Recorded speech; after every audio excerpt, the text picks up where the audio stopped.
Good evening, and welcome to Missouri on the Fly podcast with tonight's guest, Steve Maldonado. Good evening, Steve. How are you?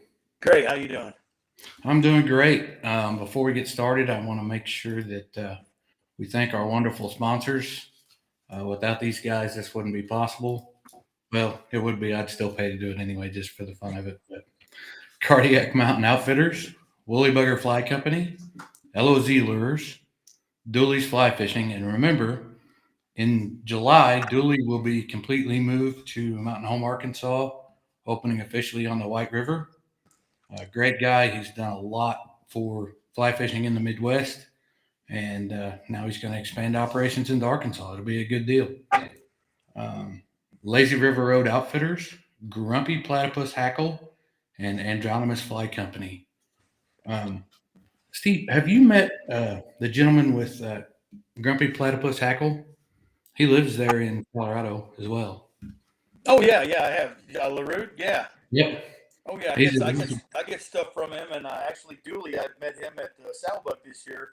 It was his first time there, so he's a super good guy. And I messaged him today about moving to Arkansas. I'm gonna have to hit him up.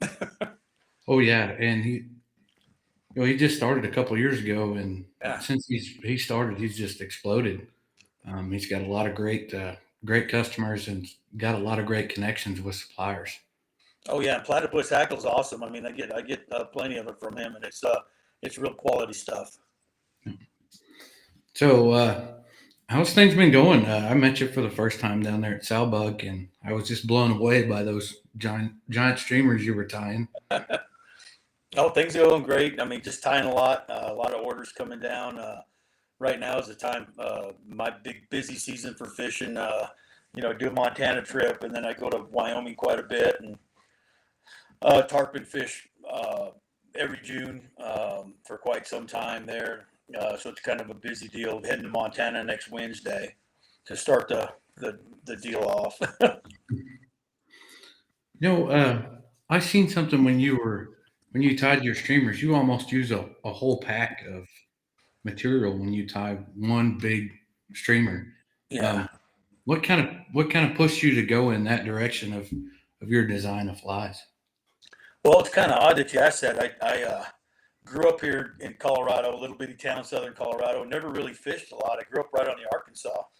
I was a big elk hunter with my father, mule deer hunter, and the fishing was just kind of not really that big. So when I got out of high school, went in Marine Corps, uh, met a guy which ended up being one of my best friends, Sean Mueller, and he was big into the bass fishing. And a matter of fact, his father was a bass pro back in the '70s with Bill Dance and Roland Martin. So he grew up around that stuff. Hmm. And of course, I never, was into that because, of course, here in southern Colorado, there's not, bass fishing wasn't a big deal. And even if it was, I was, really cared more about elk hunting than anything. And so in the service, met up with Sean.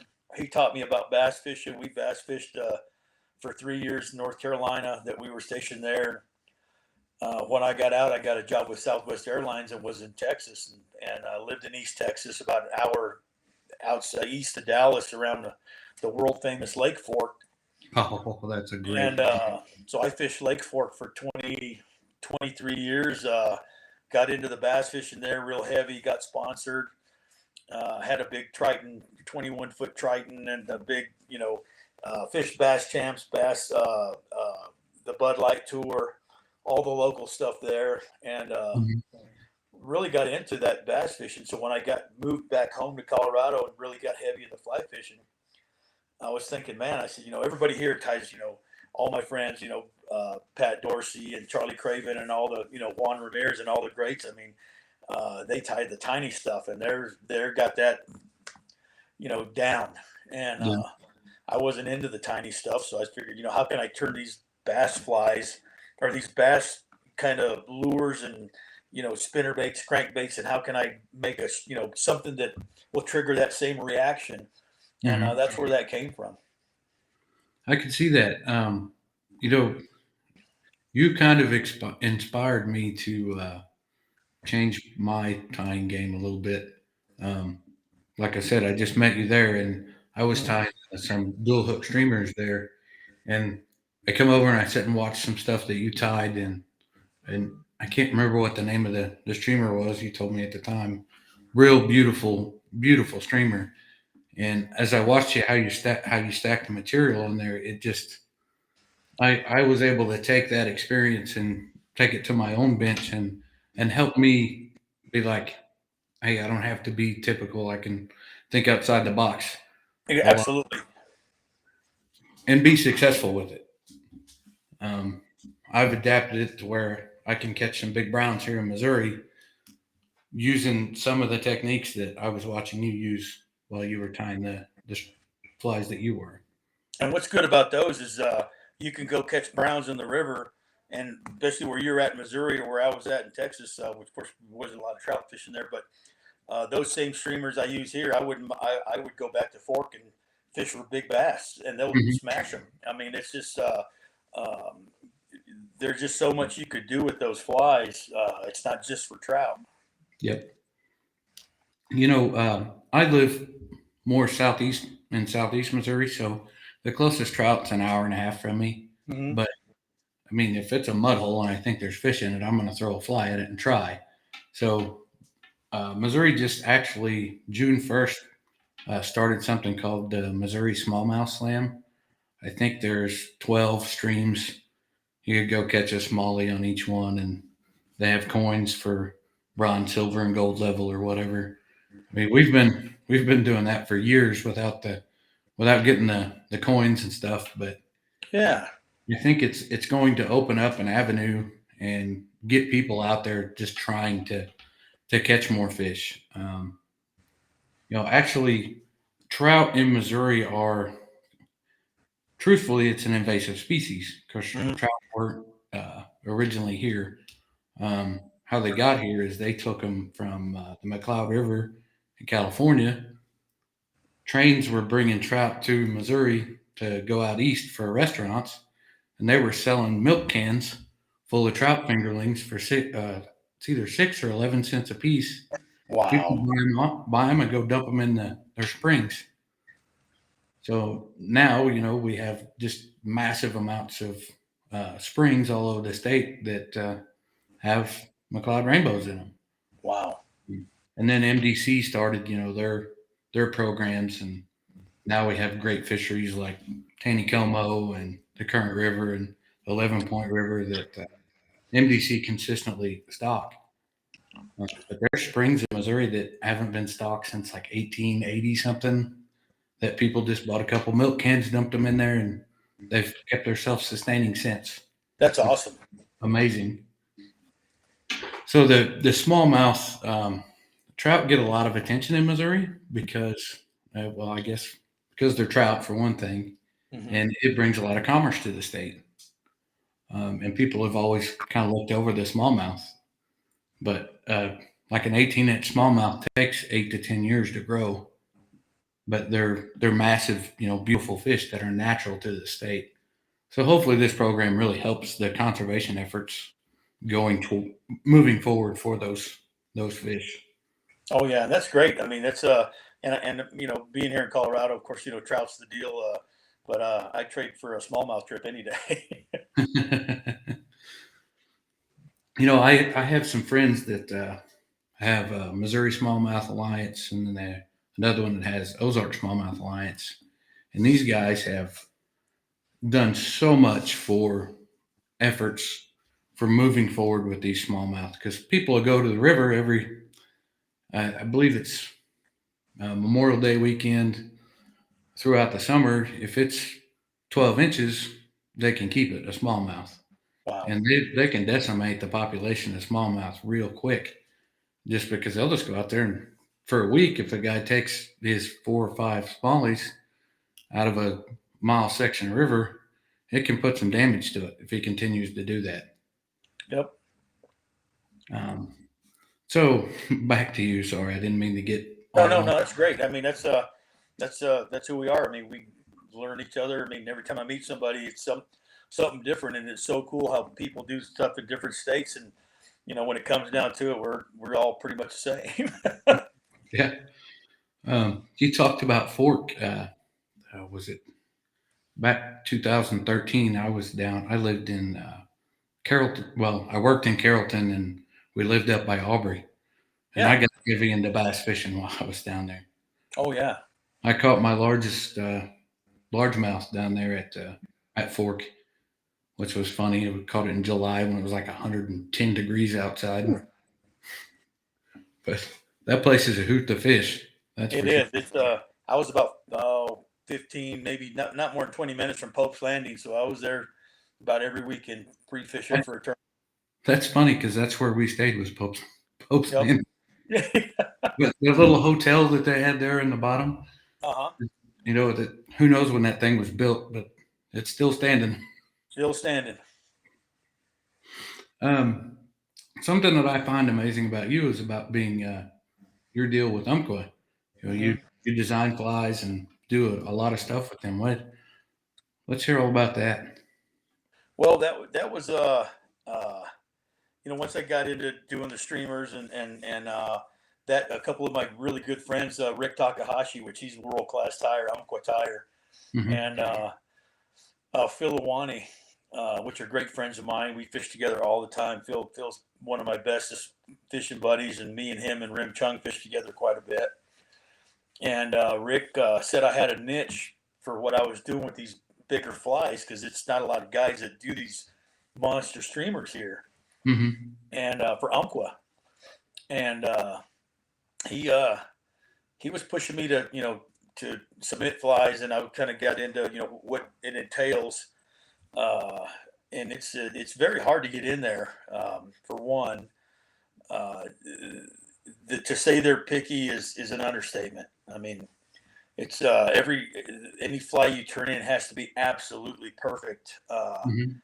to the point where I mean they have a committee. Once you submit a fly, it goes under through a committee, which a majority of those guys are on the U.S. fly fishing team, Hmm. and of course the fly has to be marketable.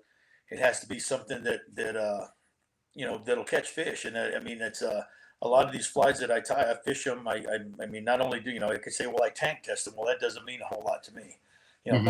Tank test is cool because you finally tweak it where it swims right. But I take them out and fish, the heck out of them and make sure that it's something that fish want to eat.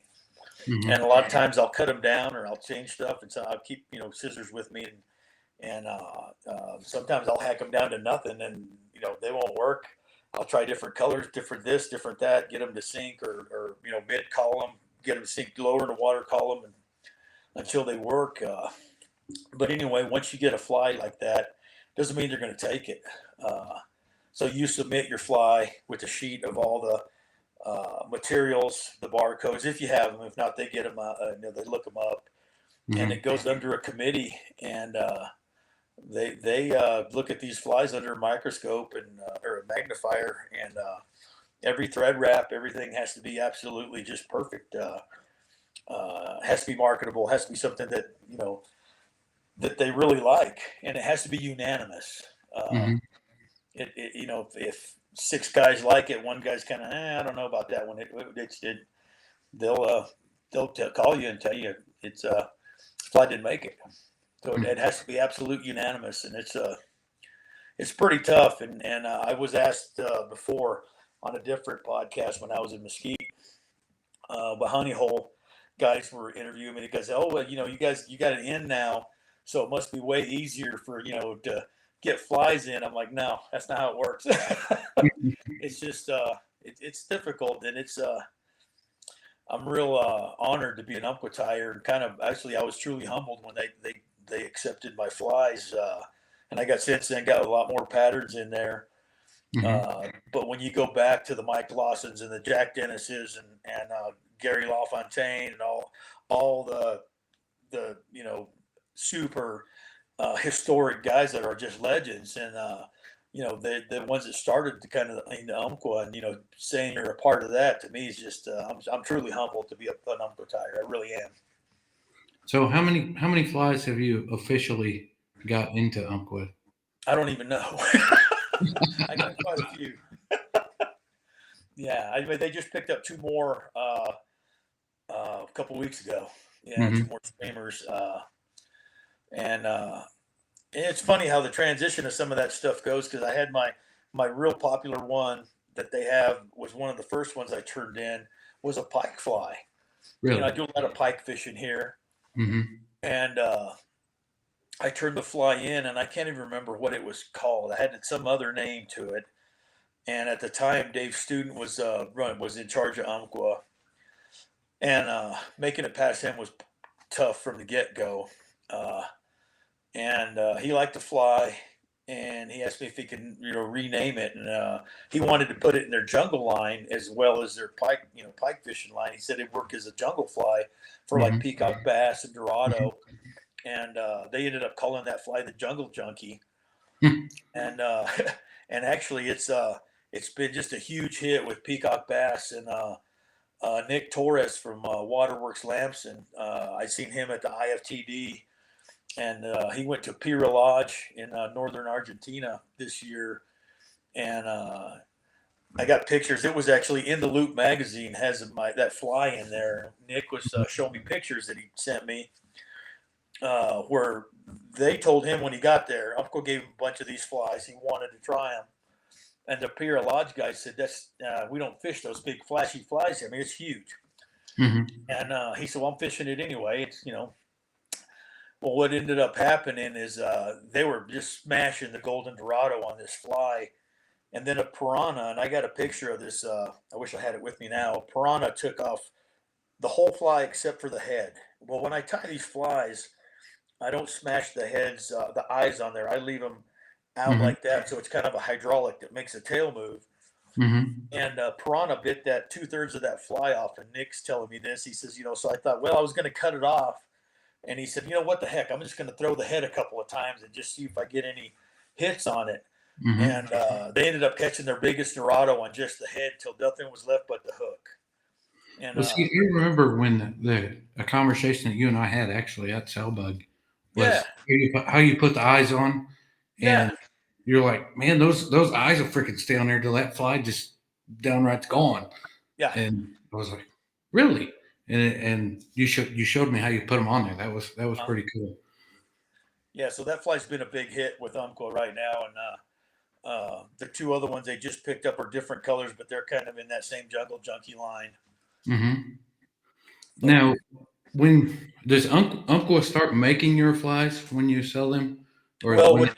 what you yeah, you turn them in, and Brent will they'll call you and say, hey, we decided we're going to pick up your fly, these patterns that you turned in.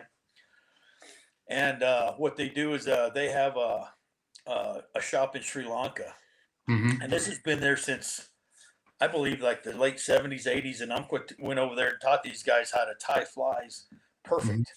And Hmm. when I say perfect, I mean it's why they want your fly so perfect is if you have a fly that you submit and they like everything, but the eyes are just a little bit offset. When Hmm. they tie these flies over there, everything will be perfect, and those eyes will be offset just like your fly. Hmm. And when they don't want to produce 20,000 flies and the eyes are crooked because that's Yeah. what they do. Hmm. So anyway, you submit your fly. They tell it's they accepted it. They send that pattern over there. They'll tie it about oh maybe a month later, sometimes a little sooner. Your fly comes back. Brent will call you and say, "Hey, your fly's back. Coming out." Hmm. And you go in there and you look at it. I mean, you know what it's going to look like. It's your fly, and Hmm. you look at it and you can either say, the tail's a little too long, or they got a little too much stubbing on the head, more here, less here. Uh, and they'll send it back and they'll redo. He'll take all the notes. They'll send it back. It'll come back in a few weeks, and you look at it when sometimes it's the first time. With mine, it's always been the first time. I'll Hmm. look at it and I'm like, man, it's perfect. And then they go mass produce them, and that's how it works. So it's you get a chance to look at it when they're done with it to make sure it's exactly like what you want out on the shelf. That's awesome. Yeah, So, how did you get up? I think you're sponsored by Semperfly too, correct? yeah. I got Semperfly and Arex hooks, and I Yeah. got quite a few Scientific Angler and stuff. You've done Semperfly, you've done really well for yourself when it comes to fishing and tying it both. Um, yeah. I'd mentioned your name to some people while I was yesterday. I was tying flies and teaching some veterans how to fly fish at a state park here, and it's like, hey, I got a podcast tomorrow. Steve Maldonado will be on there. And I'm like, oh, I think I seen him on TV tying for Umpqua or somebody, and weren't too sure. And I was like, yeah. I said he's about my height, nice streamers. And yeah, yeah, yeah. And everybody I've talked to, they knew who you were, and he ties big streamers. They were blown away by it, and it's impressive. You've made a super good name for yourself in the industry, and you should be very proud of that. I am. It's like I said, I'm really humbled about it, and uh, uh, it's funny because I tell Rick Takahashi and Phil, I still have my flies when I used to live in Texas, and I wanted to get into the fly tie, and I go up to Broken Bow, for the stalkers there, and I always had this little HMH vise and tying these flies that I thought were really cool, and if they were catching some fish over there, of course, them fish up there kind of eat anything, so Yeah. I was thinking I was somebody, and but now. I have a shadow board with those first flies I tied, and then all the flies that Umpqua has, and it's pretty awesome. I mean, to see how far it came, and a lot of help along the way. It wasn't nothing that I did by myself. I mean, with my friends here that I fish with, and the shop guys here from Anglers All, and Charlie Craven and Pat here at Blue Quill. I'm in Evergreen where Blue Quill's at, and Takahashi and Phil Iwani and those guys just really kind of giving me the nudge, and even now, uh, I'm on Umpqua Tire, and I'll talk to Charlie, and I'll say, hey man, I need to come talk to you about, I need a little help with some thread control. So I mean, I'm still truly learning, and I don't have no problem asking one of these guys that are really truly unbelievable, awesome like Charlie to can you help me, because I have a little trouble with some of this, and I'm still humbled by it, and I still ask questions. It's something my dad told me when I was a kid that no matter how old you are, if you're not continually learning every day, no matter what you're doing, you're falling behind. Hmm. Still to this day, I believe that fully. Um, and something with this industry is full of great people. I There's very few people I've met in the fly fishing industry that I just wouldn't want to talk to anymore, Yeah, because everybody will bend over backwards to do whatever they can to help someone else. yeah, but everybody's pretty much uh,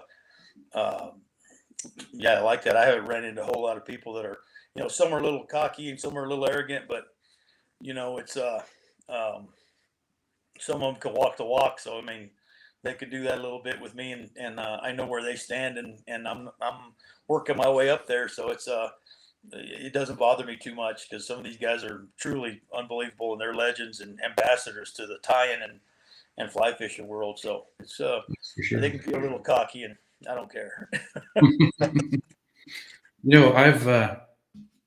I've been chatting back and forth with Dave Whitlock and his wife.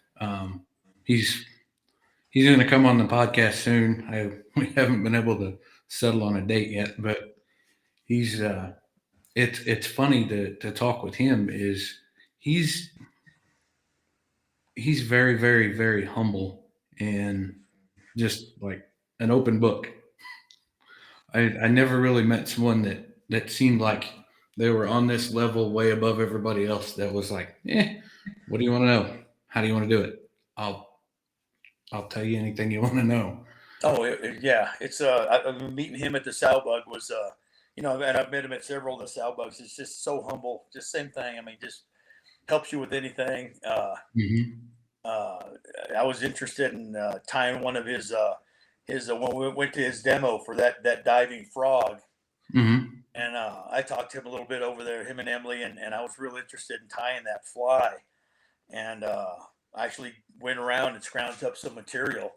And matter of fact, it's right here. I ended up tying this, and he loved it. But that's that diving frog. Yep. But I was so humbled because he actually took it out of my hand and he started trimming it. I'll never fish that fly. I'm going to box it because I said, "Wow, Dave Whitlock trimmed my fly." uh, but some of those guys at that level. It's last month I was up at the Green River, and I got to float the green with Jack Dennis, and Jack Dennis was on the oars, and I mean, Wow. it was just uh, it was just like, you're just so awed over. I mean, you're in the boat with Jack Dennis, Hmm. but I mean, he was just like one of the guys, just talking about this and that, and that was probably the coolest trip out of all the places. I've been a lot of places. That was uh, when he did a lot of his films was towards the tail end of that before the pullout, and Hmm. he was actually pointing to spots. And we pulled off on a gravel bar, and he says, "Hey, this is where me and Gary LaFontaine filmed the so and so." And you're standing right there where it Hmm. happened, and me and Mike Lawson, we're over there on that rock and this and that, and it's just like I got goosebumps thinking, "Holy moly, this is just unbelievable." You know, uh, and not a cocky bone in any of those guys. He's just like Whitlock. I mean, just when you get to that level, I don't think you have to be. I don't think those guys ever were cocky anyway, I ever. don't think so. No. It's just mellow guys having a good time and doing their Yep. best to help conservation and help people. It's amazing that I say we're a younger generation, and we are.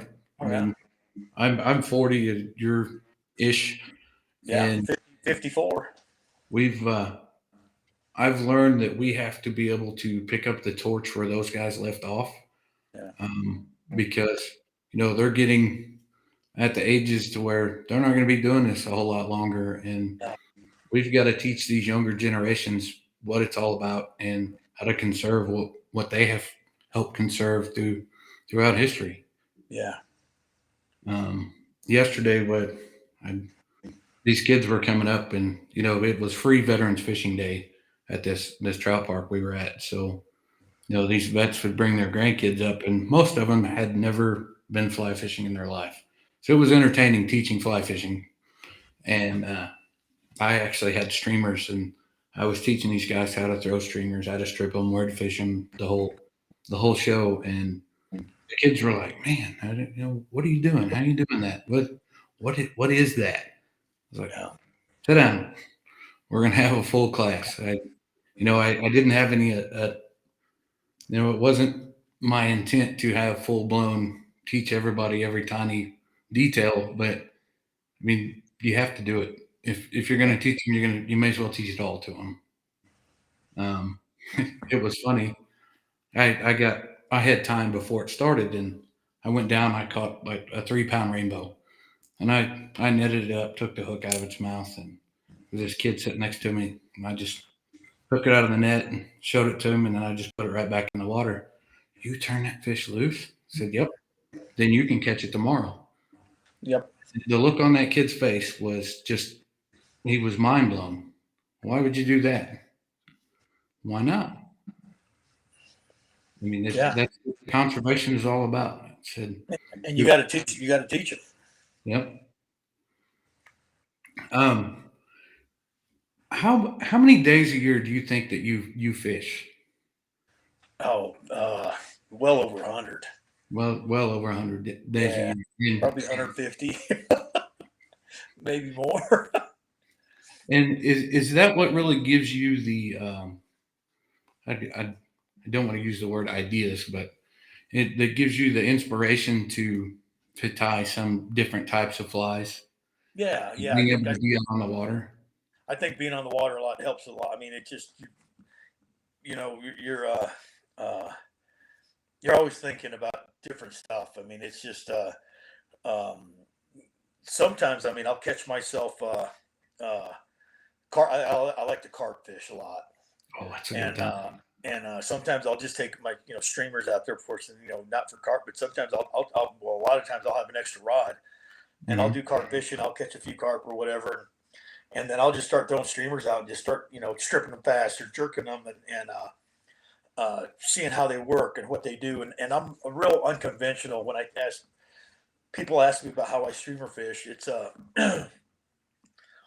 I go back to like the bass fishing, and I tell people when I do my streamer classes here, you're not throwing a dry fly.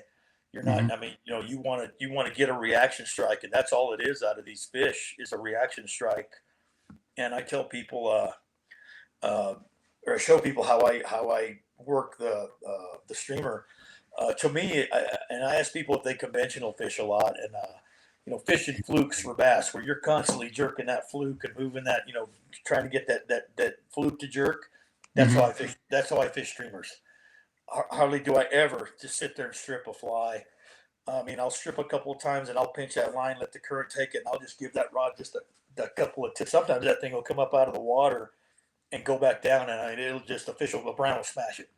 Hmm. So I fish them really not like everybody else does. It's more like the bass fishing fluke style of Hmm. so it's just it's different. I mean, how I fish that.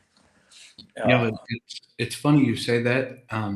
That's how I fish for browns here. yeah. Uh, Typically, where I fish for browns is a lot of big water, but most of the big water's real shallow. And Mhm. then I'll just find a small channel, and of course that small channel will be holding the fish. You get in there and you make that fly do crazy dances in that channel, and you're going to get a hit. The You get a fish. hit. Um, Here in Missouri, jerk baits have become really popular for trout. They're only about that long, and they actually one of the sponsors of the show, LOZ Lures. I'm friends with him. He hand paints these lures for rainbows, browns, paints of purple ones, white ones. They're made to look like bait fish, of course. And when he first showed them to me, I was like, man, I can tie a streamer like that. I know I can, and I can make it do the same thing. And he's like, do it, try it. 2 weeks later, I had one. I was down testing on the Current River, and I was hammering browns, just hammering them. And his advice to me is like, man, you get it out there and just strip it like you've never stripped anything before. Yeah. And I did, and it worked out wonderfully. Um, it's funny how like you said before, that bass fishing, all fishing is very similar in some manner.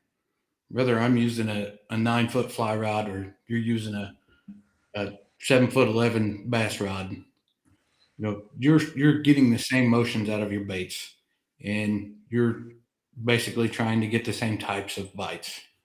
Um, we're using a more natural manner to it, in my opinion, and bass fishermen are doing it in a different manner.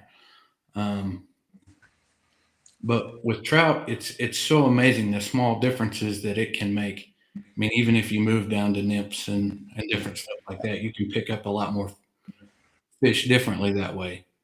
If they're not hammering my streamers, you can go tiny and catch them with something else. Last week we had Chris and Amanda Miller on here. They're Euro nymphers. Hmm. I mean, they can downright catch some fish Euro nymphing. And I told him, I said, man, I'm a streamer guy. I like a fish that just freaking annihilates the bait. That's just me. I like Hmm. that type of fishing. But you can still be effective doing it this way or that way. And he's like, yeah, I can go through a section and I can Euro nymph that section of water, and I can get those real um, scared fish real quick. And he said, then I can throw a streamer through there and get the fish that are more aggressive. Like, okay, that works, but that's not me. I like that fish that's going to come up there and just annihilate my bait. Yeah, Uh, and it's something to that. And I also tell people when they ask me, I say, if you want to be I mean, really get good at streamer fishing, and I said, really get into it. I said, when you go out, don't take no other rod. I said, don't take your nymph rod, don't take your dry fly rod. I said, I said, just don't even take them, put them in the mhm, truck. I said, leave them at home. I said, mhm. you truly want to get good at streamers. I said, go out there with the streamer rod and fish day after day after day, figure out what you're doing, and yeah, I said that's the only way to get good at it. I said it's so easy. I said to go out there for a couple hours, and I said you're going to be telling yourself that guy's an idiot. Now you're going to grab your nymph rod, you'll start catching fish. I said, Mhm. but you'll never be a streamer guy. I said it's Exactly. that's just how it is. It's funny that it's you. We kind of file on the same wavelength because I throw it my streamers with a 6 weight with a sinking line. Yeah. Um, A lot of people use a 7 and an 8 weight depending on what they're throwing. But I love throwing streamers at smallmouth, deer hair streamers. I mean, I'm actually experimenting with raccoon as tying Yeah. material. Um, I got a line on a whole bunch of raccoons. My father-in-law actually traps for a living, Oh, and the coon market is just gone. So coon hides aren't really worth much. So we sent off a bunch to Utah and got them tanned. Said, hey, I want some of those. I brought yeah. them here. I'm actually dyeing some now. They should be dry tonight. Hopefully, I'll start cutting them up and doing some crazy stuff with them. But that material in the water, if you ever get the opportunity to test some, how it flows in the water is different than any other material I've ever used. Um, Really? it's kind of in between rabbit and deer hair, but it sounds stupid, but it kind of like flows like marabou in the Oh, water. wow. Yeah. Um, Wow. It looks like it's real soft. I mean, when you touch, coon hide, I bet it would be great. so we'll see how it goes. So I have like an endless supply of it now. So we'll see how it.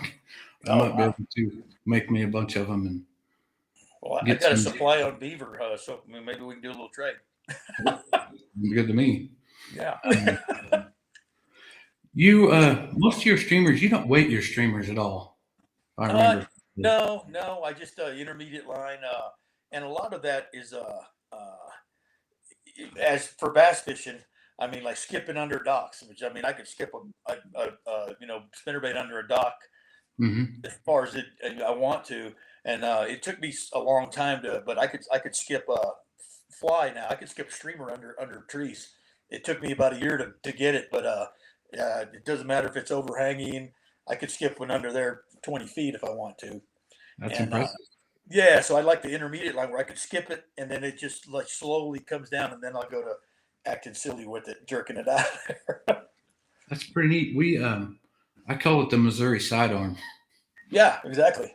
We're just trying to get up underneath the trees because everything's hanging over the river and small rivers that we fish, and um, you can't roll cast. You can't it's nothing like you're shown in any book or anything Yeah. they're going to show you on TV. You just got to get out there and try it, and eventually you'll master it. Oh yeah. Well, I mean, like you're saying, you fish kind of like I do. I mean, there's been many a times that I'll be on the Eagle or the Colorado, and I'll look back, people are sitting there watching me. They're more of the traditional guys going, "What is that idiot doing?" A Catching. lot of my friends they, I mean, they're hardcore spin fishermen, Mhm. and they look at me with a fly rod and, what are you doing? You look like a buffoon at times.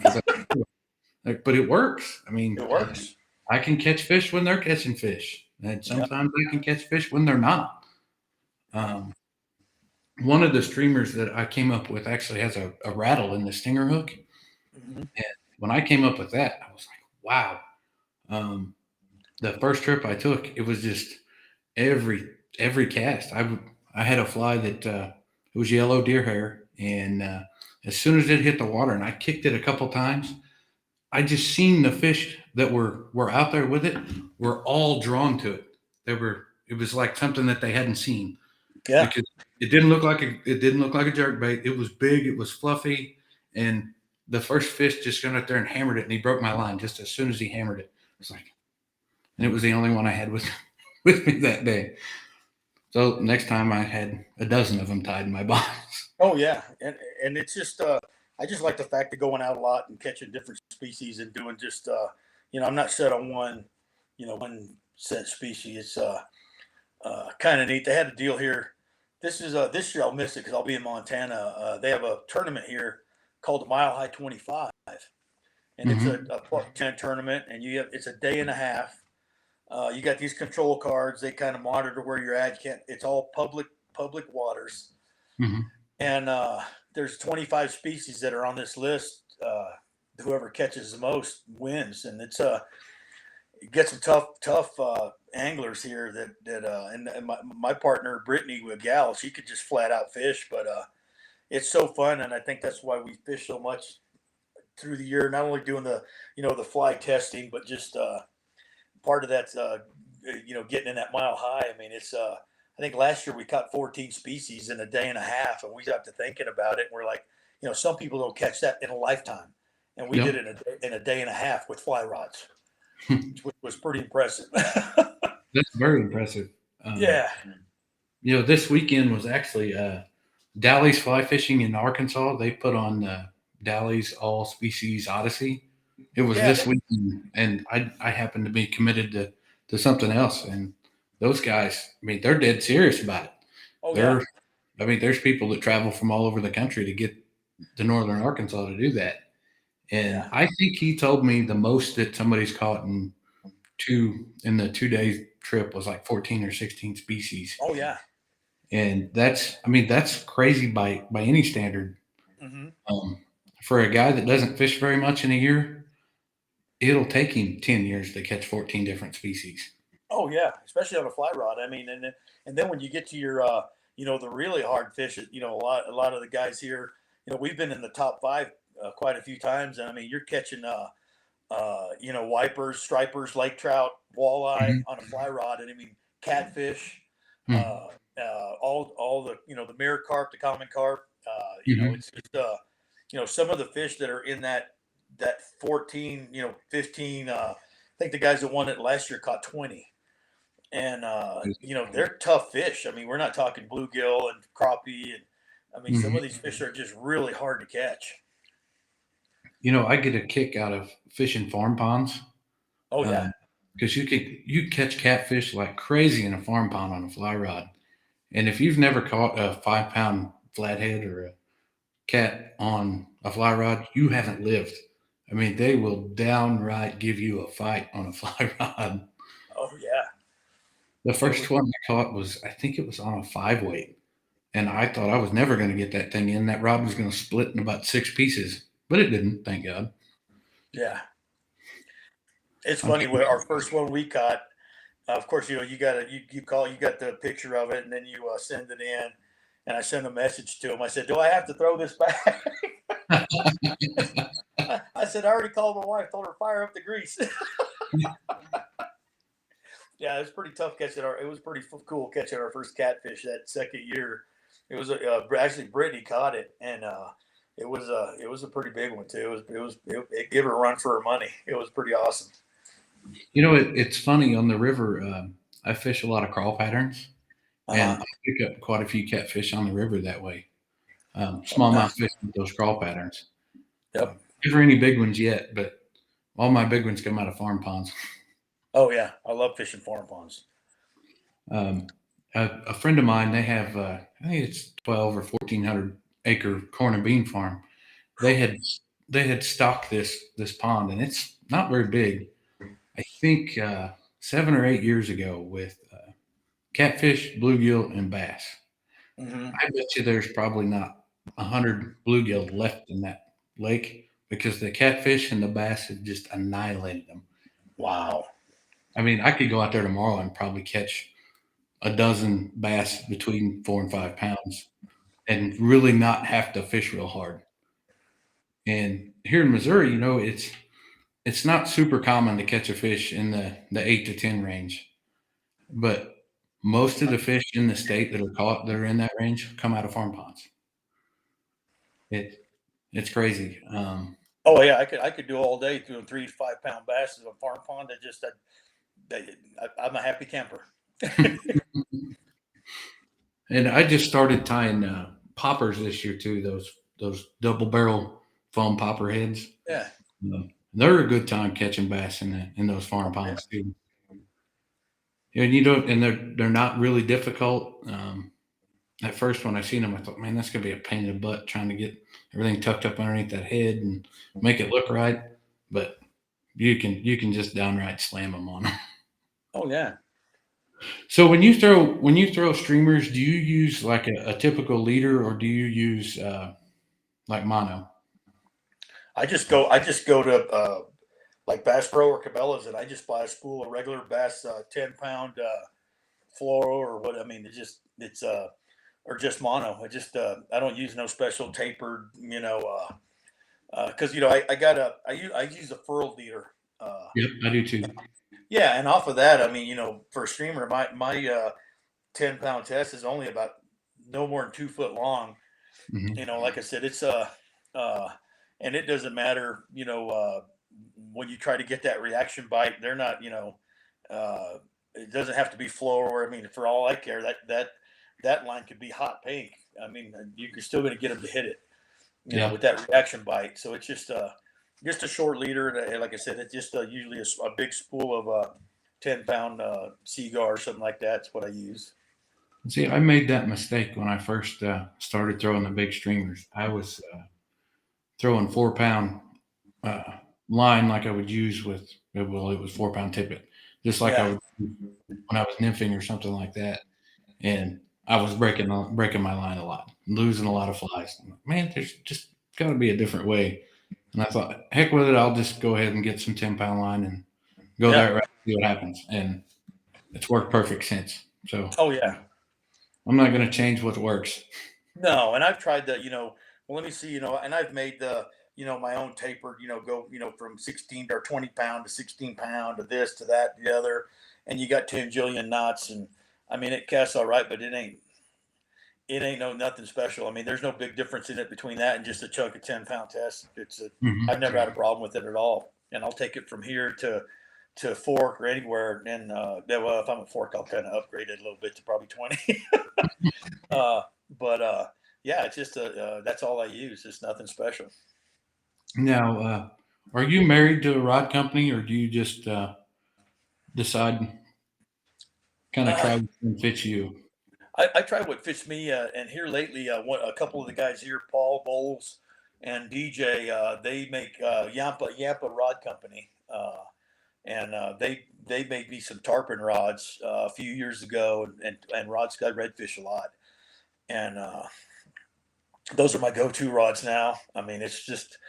Uh, I mean, it might sound like a plug to them. I mean, the rods are fantastic, and there's nothing. I mean, and I got Meridians, and I got Loomises, and I got about all of them, and they're all great. I mean, if I didn't have these, I'd fish something else.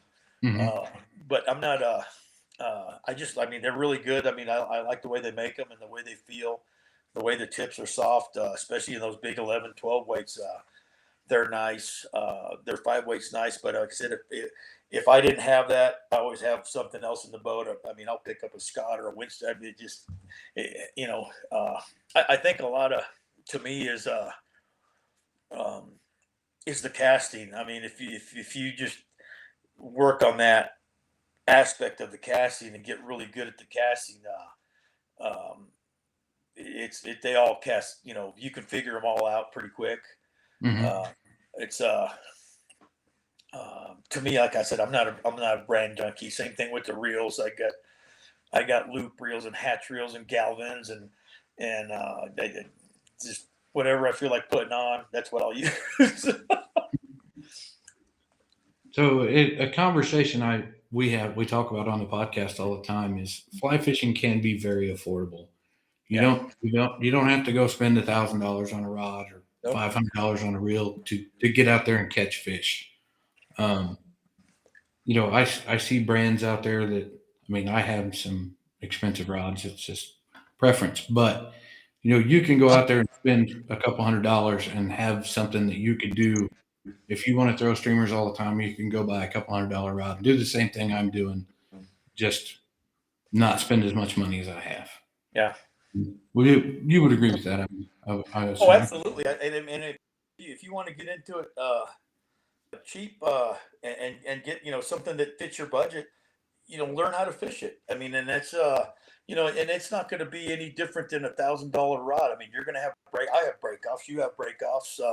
Yep. Just stuff happens, and it's you just got to figure your equipment out. I mean, you go out there with a couple $100 combo, or even a less than that, and it's already pre-lined and everything, and just learn how to fish it and be efficient with it. And it's um, it's crazy. I look at it like when I was in Texas for all that long, I always like to go to watch these team opens, and you'd see a guy show up on a $500 horse and just take all the money and all these Hmm. guys with these expensive horses are like, what just happened? I mean, it's just you got to learn your equipment and learn to fish it, and you don't have to spend a ton of money, which is cool. And I think when you do get into that other stuff, you'll find that it's um, when you're holding that rod as opposed to, I mean, because I got a couple of old Reddingtons that Hmm. are, I mean, not worth hardly nothing, and I fish them for carp. I love them, and Hmm. and then sometimes I'll pick up, my Scott rod, and I'm like, is this really, that much better to me? No, because I figured out how to use that other one. Um, Hmm. the other one might feel a little different or a little better, but whatever. But I mean, it's just learn to use what you have, and become really efficient with it, and just kind of find your way with it. And I think it's all good. So if trying to figure out how I want to word this, do you feel that the rod is more important or the reel is more important when you are fly fishing? Uh, I think it's the real, Yeah. and having your drag set right. Hmm. Because I mean, even if it's a trout or whatever, I mean, one little tweak of that, you either going to get a soft bite, which is all fine and good, and then it doesn't matter what you have on. But sometimes you're going to get that bull rush bite, and if you don't have your drag set just perfect, I mean, it's just an instant break off. Hmm. To me, that the reel is huge, important of having a good drag and having and it doesn't matter. Like I said, you could either have a $50 reel or a $900 reel. If you don't have your drag set right, either one of them's not going to matter. Exactly. Yeah. Um, and then that's kind of going to go into the next segment here is with fly line. You don't have to buy super expensive fly line because fly line it serves the same purpose. Just you don't have to have the name brand $150 spool of line to get the job done. No. Um, just I do recommend not to buy the cheapest box of fly line that they have, but I would buy something that you can be efficient with, but you don't have to spend a fortune on your fly line. No. And like I said, if you're just getting into it, and uh, I mean, and all you could afford is the cheap stuff. Learn to use it. I mean, Yep. make it work. Make it work for you. And once you get your, where you can cast that cheap line, and later on down the road you get something a little better. It's just you're just going to be even better at it. I mean, Yep. it's that's how I look at it. I mean, it's just I never had all the best stuff, and I had to make my way up to where I am now. But I mean, if somebody hands me some no name fly line, it might take me half a day to figure it out, but I'll fish it, you Yep. know, and I'll figure it out. So, what's been the most fulfilling for you since you've gotten fully invested in the fly fishing industry?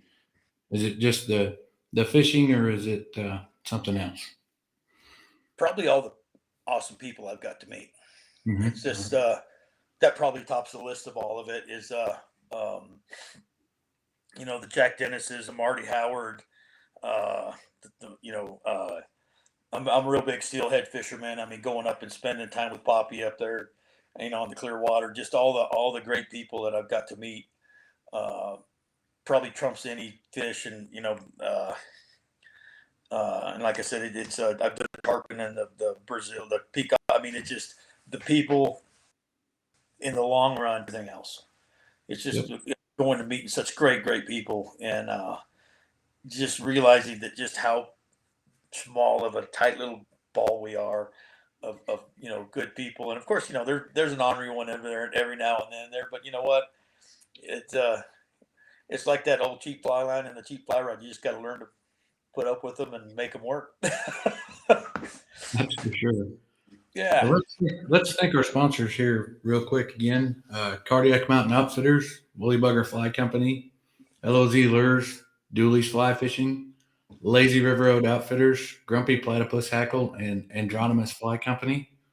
Um, I have a funny story about, and I can't think of his name off the top of my head right now, but the gentleman that owns Grumpy Platypus Hackle.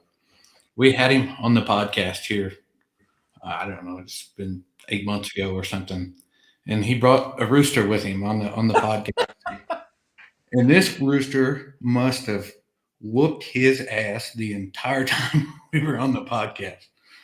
By the time we were done after the show, he had blood flowing from his arm for this thing and spurting.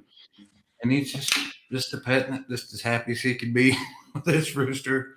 And I loved it. I mean, it was great, and it just shows his passion for what he does. I mean, he loves the animals and he processes them to make the feathers out of them, but he'll just there's just a good rooster and just downright whipped him. My wife, she was in the room while we recorded. We actually recorded. We were fishing, and from the camper, we did the recording, and she laughed in the background the whole time. She said, "I was trying not to laugh loud enough where everybody could hear it during the podcast." She said, "I couldn't help myself. He just had a smile on his face going to town. That rooster just getting him." Yeah, Jess LaRue, he's a character. He's a riot. I think he's getting some more products too. The last time I talked to him, so Yeah, he's got some really quality stuff. I mean, mhm. he really does. He invested a lot of time and a lot of money in making sure that he could produce a good product, and that's a great Oh yeah, thing. yeah. Anybody that goes up against Tom Whiting, it's you gotta have your belt tightened up and your hat on straight. Get some gumption, that's for sure. Yep. It's a great thing that I've found that most people that decide to come into the industry, they're just not going to try. They're not going to give the old, quarterback try to make it happen. You were going to have to become fully invested in everything you're doing if you're going to make it Hmm. and continue to move forward. Um, and you've got to keep the positive attitude and understand that relationships are everything. Yep. And being a good person moving forward, not only to other people but as a conservationist, is what's going to make your niche in the business. Um, Absolutely. I started this podcast, I guess 2 years ago, and the opportunities that it has given me. I mean, to interview guys like you. I mean, just the few conversations that we've had, I've learned just so much of not only about you, but about tying streamers and fishing streamers, and had conversations with guys like Dave Whitlock. It's like, Yeah. wow. Um, I sow bug this year. It just you go into that room and you're thinking, yeah, this is a show, and I'm going to spend a whole bunch of money, and I'm not very much. Yes, you do spend some money, but that's that's your choice. But that the amount of knowledge that gets into a room like that, if you'll just close your mouth and open your ears, it takes you a long way. Yeah. There's some phenomenal tires at that sow bug, and just downright super awesome, nice people. Oh, you pointed me in the direction. Remember the guy down there that had the deer hair stackers, the plastic ones Oh yeah, yeah, yeah, you made? I I think you went swap some flies for some or something, but yeah. I couldn't find him before I left Salbug. I scoured the internet for weeks till I found this guy, and I finally got one ordered and got it shipped to my house. I was like, man, you have no idea how hard you were to find. Send It's me like, his info because I can't remember who he is, and I need another one. okay, I will. Yeah. That's good. I That's a super good product. Oh I, my God. I've always just used my fingers, and it's worked a whole lot better for me than anything Oh, else, and a pencil or an ink pen. yeah. But man, I mean, I appreciate you coming on the show more than you'll ever know. Um, you'll hang out for a couple more minutes, and I want you to give your website a shout out. I know that you tie some flies, and we'll close up for the evening. Yeah, it's just River Rat Custom Flies, and you can find me at River Rat Fly Designs at Outlook. And I have my YouTube channel, same thing. And Umpqua's got a bunch of my Umpqua Live videos. I'll be doing some more Umpqua Live videos coming up when they start their season again. So just look for me. And of course on Instagram, I'm Goosekilla67. Uh, uh, for my waterfowl freakness, that's probably what I love even more than fishing. But yeah, just look me up, and thank you for having me. It was an honor. Yeah, really was.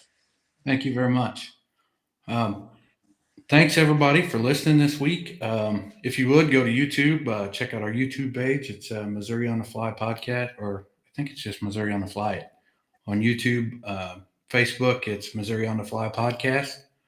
And pretty much on all the podcast sites out there, just Missouri on the Fly. Give us a listen. I appreciate it very much, and I hope you all have a wonderful week. Okay. What's going on? Thanks again, everyone. Peace out.